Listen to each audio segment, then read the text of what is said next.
The 4'cs is the clarity, color, cut, and carat size. That's basically the 4'cs that guide actually to determine what is the value of the diamonds. So my customers asking me sometimes, what should I compromise in case that I want to get the maximum for my budget?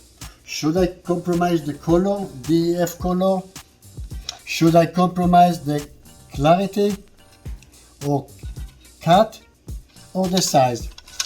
So my recommendation, if it is for a white gold, for example, I will compromise, I will go with the color as long as you F and better, you are very much safe. It's very difficult to see with the naked eye the difference on the color when it's set on a ring, for example.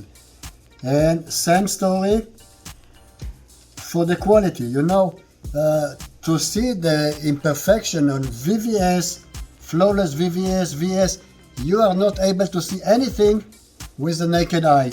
So if you have to compromise, I will not go with VVS1.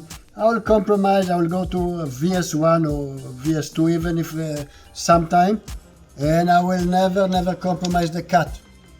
Because basically, as a diamond cutter, I know that when you compromise the cut, definitely it affects the reflection of the diamond. It is affected very bad. And a carat size should be 6.4 millimeter. A good cutter can compromise the cut and it will be with the diameter of less than 6 millimeter. So basically you have a stone that's supposed to be 90 point and they cut it compromisely to have it 1 carat.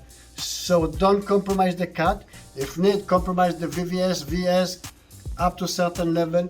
And the same story, compromise the color. It depends if you use white gold or yellow gold again, but never compromise cut. Go ideal, go excellent, less than very good, I don't recommend, because basically you pay for a weight that not reflect the stone.